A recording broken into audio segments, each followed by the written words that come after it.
Vous n'imaginez pas la quantité de sponsors que je refuse chaque année sur cette chaîne. Vous n'imaginez pas cette quantité d'argent que je laisse sur la table en faisant ma fine bouche.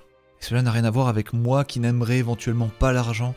Non, pas du tout. Les sponsors que je refuse, c'est parce qu'ils ne me plaisent pas. C'est parce que je me vois mal vous parler pendant 2 minutes d'une chose qui n'a ni de sens pour vous, ni pour moi. Les sponsors sont la principale source de revenus des youtubeurs, mais aussi important soit-il, je n'ai pas pu me résoudre à accepter l'argent du tout venant, quitte à sortir par moments des vidéos à perte. Des vidéos sans sponsor qui me coûtent plus d'argent à produire que ça ne m'en rapporte. En 2024, j'ai eu envie de régler ce problème et de créer un outil qui permettrait à mes collègues youtubeurs et moi-même de trouver des sponsors qui ont du sens pour nous. En 2024, j'ai créé mon tout premier SaaS, et je vais vous le présenter dans cette vidéo. Je suis trop heureux.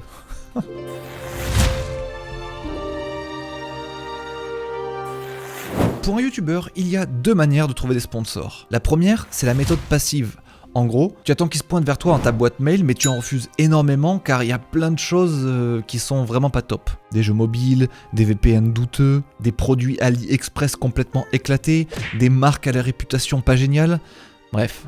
Beaucoup de déchets. Et puis, il y a la manière proactive. Là, tu vas démarcher les marques que tu kiffes, avec qui tu as vraiment envie de taffer, et avec qui ça ferait sens parce qu'ils sont dans ta niche, parce qu'ils correspondent à ton audience, etc. etc. Jusque-là, je vais pas vous mentir, je n'ai pratiqué que la méthode passive. Je reçois en gros une dizaine de mails par semaine pour du sponsoring. Sur les 10, j'en dégage la quasi-totalité, et les quelques-uns qui pourraient être pas mal, je les transfère à Loïc, mon partner manager, pour qu'il voit avec eux ce qu'ils attendraient de moi. Ce qu'ils veulent que je mette en avant, pendant combien de temps dans la vidéo, à quel moment, beaucoup de petites spécificités comme ça qui sont importantes de checker en amont. Si les échanges sont cool et que les idées qui s'en dégagent sont bonnes, je laisse Loïc négocier avec eux le prix de la sponsorisation. Donc signer un sponsor, ça se fait après de longs échanges pour affiner les modalités de collaboration, après avoir loué quelques liens avec la marque qu'on va représenter, c'est important pour nous, parce qu'on ne peut pas faire ça avec n'importe qui, n'importe comment. C'est en tout cas ainsi que nous avons commencé des partenariats sur le long terme avec des marques qu'on aime énormément, comme notre partenaire du jour, Infomaniac, dont le soutien m'aura permis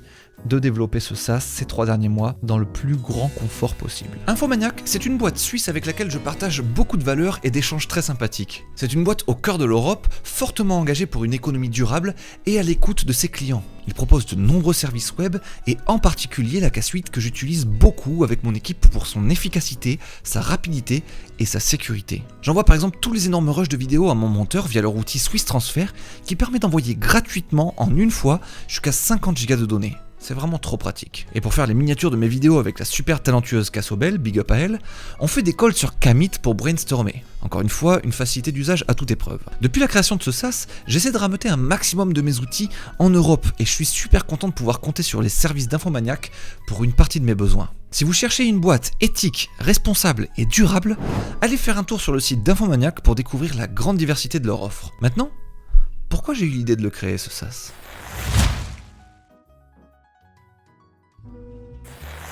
Pour trouver des sponsors, pourquoi ne pas me contenter de la méthode passive ? Eh bien, fin 2023, j'étais en train de faire le bilan sur ma première année de youtubeur à temps plein, parce qu'avant j'étais employé dans une startup, et je me rendais compte avec stupeur que pas loin de la moitié de mes vidéos sortaient sans sponsor.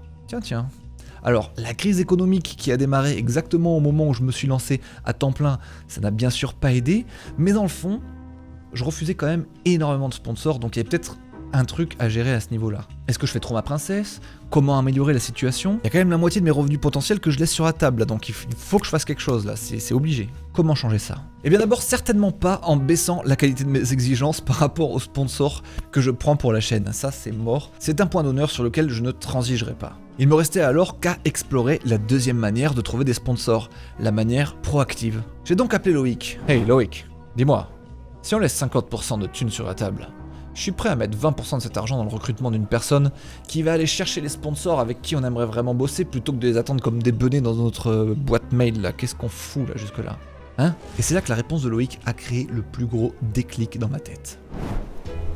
Benjamin, j'ai déjà essayé de démarcher les marques que tu m'avais proposées.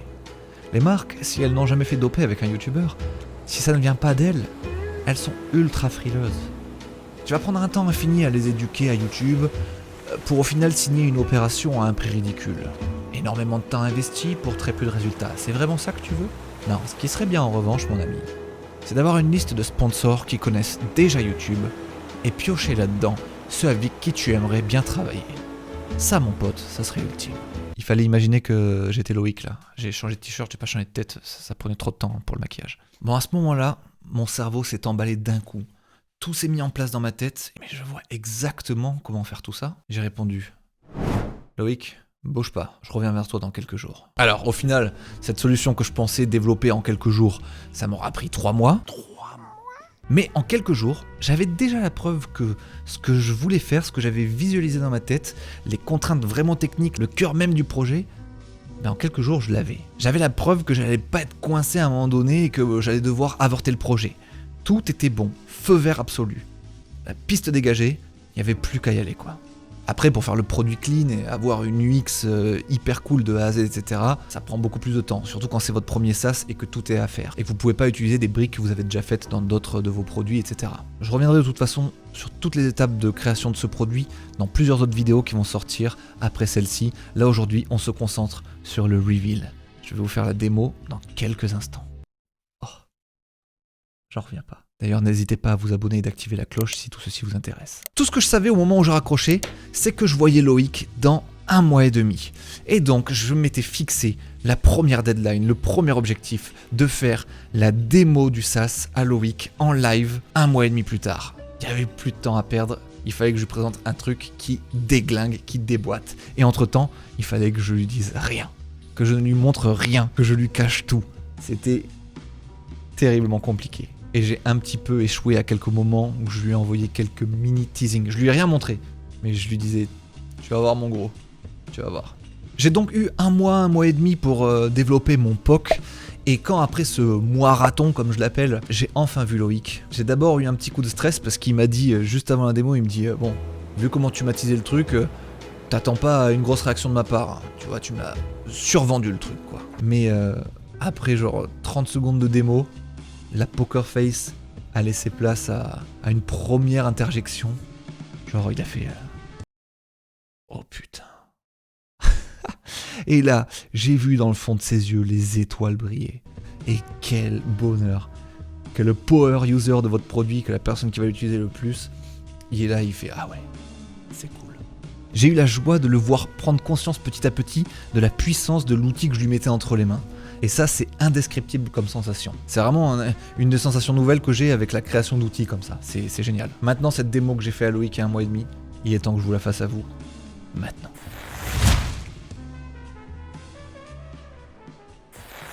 Alors, entre le moment où j'ai présenté le produit à Loïc et le moment où je le sors maintenant, il y a eu 1 mois et demi encore de travail, à la mise en prod, dans les réglages de la landing page, dans les réglages de ci, de ça, les trucs de dernière minute. Il y a forcément beaucoup de petites étapes dans les réglages finaux. Vous savez, hein, c'est la règle des 90-10. En gros, 10% du projet dans ses finitions vous prend quasiment le même temps que vous avez pris pour builder le truc dans les grandes lignes, quoi. Parce que les finitions, ça prend toujours un temps infini.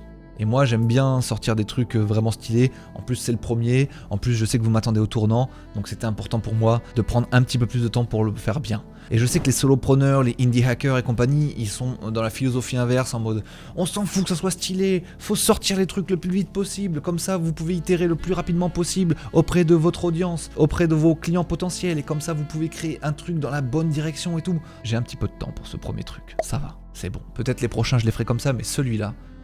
Par pitié, laissez-moi le faire bien et laissez-moi vous le présenter. C'est parti. On va donc sur le site officiel meetsponsors.com. Je me suis payé un petit .com, je suis trop heureux. C'est fou. Voilà, donc on s'émerveille devant cette jolie landing page designée par William Traoré et on s'inscrit. Inscription qu'avec Google pour l'instant, ça m'arrange. Une fois dans l'app, on suit le process d'onboarding que je vous évite aujourd'hui et on peut directement, mais directement, commencer à jouir de la puissance de l'outil. Moi par exemple, je tape le nom d'un sponsor avec qui j'aime bien travailler, donc aujourd'hui Infomaniac par exemple, comme par hasard. Je vois la liste de toutes les autres personnes avec qui ils ont travaillé. Je clique sur certains pour voir quel genre de youtubeurs ils sont et découvrir les sponsors avec qui ils ont eux-mêmes travaillé de leur côté. Je regarde quelques-uns de ces sponsors et je me dis mais ce youtubeur fait un peu le même type de contenu que moi et bosse avec cette marque qui a l'air sympa et que je ne connais pas, que j'ai jamais contacté jusque-là. Bah vas-y, je vais les contacter à mon tour.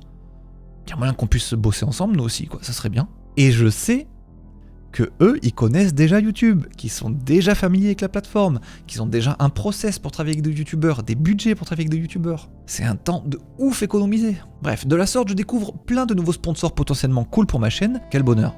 Je vous jure que chaque fois que je fais cette démo et que je découvre de nouveaux sponsors potentiels pour moi, je suis tellement heureux. Je me dis, mais bordel, t'as vraiment créé un truc trop pratique, déjà pour toi, et puis après, si c'est pratique pour toi, ça va l'être pour plein d'autres personnes, quoi. C'est trop bien. Donc voilà, et là, cette énorme base de données, là, regardez cette liste immense de sponsors, là, il y en a déjà 1000. J'ai commencé à lancer le produit il y a 2 mois, et j'ai déjà 1000 sponsors potentiels pour les gens. Le site se met à jour tout seul, ça découvre et ajoute chaque jour de nouveaux sponsors. Donc chaque jour que tu reviens, tu peux éventuellement trouver de nouveaux acteurs, et potentiellement de nouvelles opportunités, donc ouais, c'est trop cool. Donc là, je vous ai montré une façon de parcourir le site, mais j'en ai développé en tout 3 pour l'instant, pour que vous puissiez vraiment maximiser votre potentiel de découvrabilité, je dirais, de nouveaux sponsors. Vous pouvez passer par les youtubeurs qui vous ressemblent, vous pouvez directement aller sur la liste des sponsors et scroller. Vous pouvez chercher des sponsors par niche, vous pouvez regarder quel sponsor a été actif cette semaine sur YouTube, quels sponsors ont été actifs cette semaine dans la niche que vous aimez bien. Vous pouvez aller sur la page de sponsors et trouver des sponsors similaires. Voilà, vous avez des points d'entrée et de sortie partout, vous avez des backlinks dans tous les sens, c'est ultra performant. Et aussi, je me suis buté à faire une UX ultra propre, c'est-à-dire qu'il y a de la mise en cache dans tous les sens, de manière à ce que toutes les pages se chargent ultra rapidement. Il y a du server-side rendering, il y a de la mise en cache, vous allez d'avant en arrière, il n'y a pas de rechargement, les trucs se remettent trop bien en place et tout, enfin... J'ai passé du temps à lustrer au maximum l'expérience par rapport à tout ce que j'ai fait auparavant dans mon travail chez Covery et tout, où mon boulot c'était justement de créer des expériences utilisateurs archi impeccables et plaisantes à utiliser. Donc j'ai recyclé ce savoir-là que j'ai dans ce produit. Petit truc que j'ai pas dit aussi mais qui peut être un plus pour les créateurs, ça vous permet aussi de négocier un petit peu mieux vos contrats, parce que quand une boîte vous contacte, vous pouvez voir que toute la concurrence de cette boîte est aussi active en ce moment, et du coup vous pouvez vous dire attends, on va essayer de faire monter les enchères, vu que ils sont tous en train de recruter des youtubeurs en ce moment, on va essayer de se vendre au plus offrant, voilà, tout simplement. Vous voyez, il y a énormément d'applications possibles et de bénéfices potentiels avec ce SaaS pour les youtubeurs. D'ailleurs, à propos de ça, le jour même du reveal, je rajoute ce petit passage dans la vidéo car je pense que ça va être marrant. Même pas le temps d'installer mon fond vert, c'est un truc spontané, alors let's go, on va regarder les sponsors des plus gros youtubeurs et aussi les plus gros sponsors de la plateforme en ce moment. Alors, on va sur youtubeurs et ils sont d'ores et déjà classés par nombre d'abonnés, donc on va ouvrir d'abord Squeezie. Squeezie, il est avec Hoyoverse. Hoyoverse, c'est des trucs de jeux vidéo là, attends, on va le voir, Honkai Star... Hoyoverse, Prime Video, NordVPN, AirUp, ça a sponsorisé tous les plus gros, c'est ouf, Fruits pareil, Rhinoshield, Revolut, Emma, Vinted Wargaming.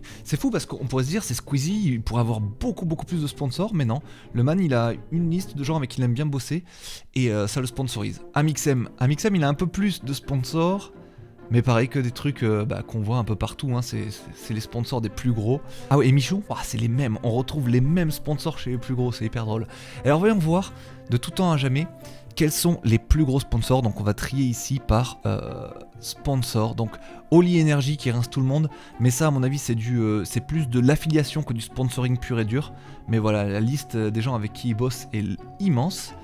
Qu'est-ce qu'on a aussi? Instant Gaming, c'est vrai que dernièrement il est partout. Carré Vertical, je connaissais trop pas, mais c'est un truc apparemment pour les fous de bagnole, etc. C'est une application mobile de voiture. Bien entendu du VPN, en effet, des trucs de paris sportifs et des trucs de e-commerce qui viennent d'ailleurs. Voilà ce qu'on a dans les top sponsors de la plateforme depuis en tout cas que j'ai lancé l'activité du site et que j'ai commencé à faire le suivi de la plateforme. Voilà, je voulais juste faire cette mini parenthèse. Je rends l'antenne à Benjamin du passé et j'espère que ce petit intermède vous a plu. Voilà, salut! Aussi, j'ai chaque jour de nouvelles idées de features à coder pour améliorer la navigation, la découvrabilité, etc. Mais à un moment donné, il faut se lancer, il faut publier un premier truc et après tu itères en fonction des retours de tes premiers clients. Parce que ça se trouve, et ça m'est déjà arrivé, je vais développer des trucs qui vont prendre du temps et qui au final ne servent à rien. Il y a pas mal de features que j'ai déjà mis de côté parce que je les trouve pas finalement très pertinentes quoi. Mais sachez en tout cas pour ceux qui s'abonnent qu'il y a plein de nouvelles features qui vont arriver. Et là je viens de vous parler d'abonnement parce que bien entendu, le produit, tout ceci ne vient pas gratuit. Je suis dans ma nouvelle carrière de solo entrepreneur, je suis là pour développer des outils, développer des SaaS qui me rapportent de l'argent. Et donc on va regarder tout de suite le prix. Alors, pour le prix, il faut se dire que ce site c'est un peu B2B, c'est un business to business.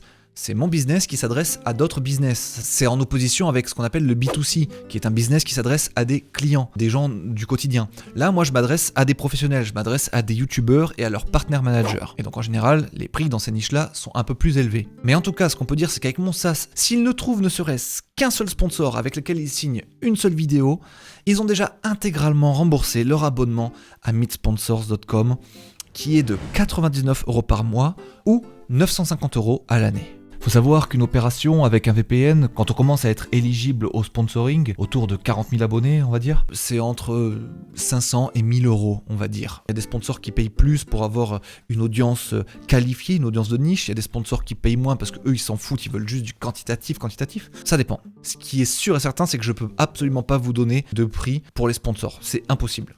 Ça dépend vraiment de tout un chacun. En tout cas, meetsponsor.com, pour les youtubeurs, c'est un outil ultra puissant et qui va ne faire que s'enrichir dans les mois prochains. En tout cas, j'espère sincèrement pouvoir aider les créateurs à trouver chaussures à leurs pieds, à trouver des sponsors qui leur correspondent à eux et à leur audience, et moi-même pouvoir faire des vidéos soutenues par des marques que je kiffe vraiment, comme c'est le cas avec Infomaniac, avec qui par exemple j'ai une très très bonne relation et qui me suivent sur plusieurs vidéos sur toute l'année comme ça. Donc c'est ce genre de sponsoring que je cherche et que je souhaite à tous mes pairs. Je suis ultra excité, soulagé, content de vous révéler enfin ce projet.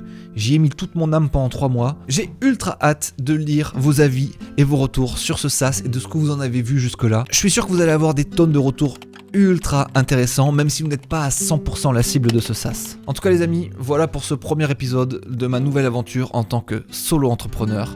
C'était Benjamin Code. Ciao.